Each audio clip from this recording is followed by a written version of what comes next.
Hello everybody, welcome back to Piracy of English. I am Mandeep Kaur and you are watching 45 days vocabulary series with me. So guys, the word we are going to learn today has versatile uses. आप देखेंगे आप बहुत जगह पे इसको use कर सकते हैं जब भी आप कोई सेंटेंसेस लिख रहे हैं या जब भी आप किसी से बातचीत कर रहे हैं, तो बहुत सारी जगह पे ये वर्ड जो है सूटेबल होगा आपके लिए. And the word is multifarious. Multifarious, yes, multifarious, very easy to pronounce. Multifarious.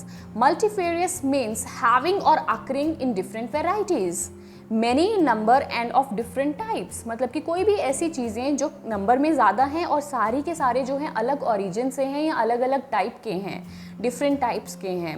सो ऐसी कोई भी चीज़ जो ज़्यादा हो नंबर में प्लस अलग अलग वैरायटी की हो, टाइप की हो, ओरिजिन की हो, तो वहाँ पे इस भिन्नता को शो करने के लिए, इस विविधता को शो करने के लिए, इस अलग अलग तरह को शो करने के लिए जो हम वर्ड यूज़ कर सकते हैं, दैट इज़ मल्टीफेरियस.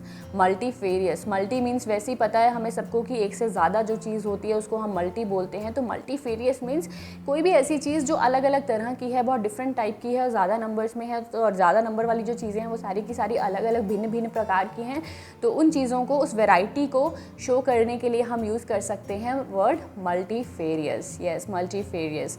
सो जहाँ पे भी हम वर्ड्स यूज़ करते हैं जैसे कि diverse, numerous, various, many, multiple, different types, कुछ भी ऐसा, तो उन सभी जगह पे जो है आप वर्ड पुट कर सकते हैं मल्टीफेरियस. यस, मल्टीफेरियस बहुत ही कॉमन और बहुत ही यूज़फुल वर्ड है. आप नॉर्मल अपनी डे टू डे कन्वर्सेशंस में भी इसको यूज़ करना शुरू कीजिए कि जहाँ पे भी आपको वैरायटी शो करनी है, यूजुअली जहाँ पे आप लोग न्यूमरस या वेरियस यूज़ करते आ रहे हैं या मैनी यूज़ करते आ रहे हैं, तो उन सभी जगह पे आज से आप सब्स्टिट्यूट शुरू कीजिए करना मल्टीफेरियस को. Multifarious, yes. सो कुछ एग्जांपल्स देखते हैं और क्लियर करने के लिए कि इस वर्ड का जो यूजेस है सेंटेंस में किस तरह से होता है, किस तरह के सेंटेंसेस जो है फॉर्म किए जा सकते हैं मल्टीफेरियस वर्ड को यूज़ करके, ताकि आपको सेंटेंसेस फॉर्म करने में जो है कोई प्रॉब्लम ना आए.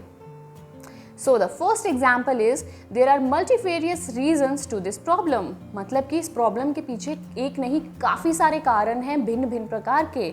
मतलब जो भी हमारे पास समस्या है, हमारे सामने समस्या उभर के आई, ये किसी एक कारण से नहीं उत्पन्न हुई है, बल्कि बहुत सारे अलग अलग तरह के जो है इसके कॉजेज़ हैं. ठीक है जी, रीजंस हैं. सो मल्टीफेरियस रीजंस हैं, बहुत सारे अलग अलग तरह के जो हैं इसके रीजंस हैं. सो वैरायटी शो करनी थी, एक से ज़्यादा नंबर शो करना था, that is why we have used the word multifarious here. So the second example is the club organizes multifarious activities for the children every year. कि कोई भी XYZ एक क्लब है, वो हर साल बच्चों के लिए बहुत सारी अलग अलग तरह की जो है भिन्न भिन्न प्रकार की क्रिएटिव एक्टिविटीज़ जो हैं ऑर्गेनाइज करते हैं. तो यहाँ पे बच्चों के लिए एक्टिविटीज़ ऑर्गेनाइज हो रही हैं, हो सकता है डांसेस होते हों, आर्ट एंड क्राफ्ट से रिलेटेड कुछ होता हो, तो मतलब भिन्न भिन्न प्रकार के अलग अलग जो हैं एक्टिविटीज़ उनके लिए वहाँ पे आयोजित की जाती हैं, ऑर्गेनाइज की जाती हैं. तो उस विभिन्नता को शो करने के लिए we have used the word multifarious here. So the last example is organizing international sports tournaments brings multifarious benefits to the host country. मतलब कि अगर कोई देश जो है, कोई भी कंट्री अगर इंटरनेशनल स्पोर्ट्स टूर्नामेंट्स या स्पोर्ट्स जो कॉम्पिटिशन्स होते हैं उनको अपने देश में ऑर्गेनाइज करता है, तो इसके बहुत सारे बेनिफिट जो है उस होस्ट कंट्री को, उस आयोजक कंट्री जो है, देश है, उसको मिलते हैं. मतलब कि जो इंटरनेशनल लेवल के कोई भी कॉम्पिटिशन्स हैं, स्पोर्ट्स टूर्नामेंट हैं, उसको अपने देश में आयोजित करवाने के बहुत सारे बेनिफिट उस देश को भी मिलते हैं.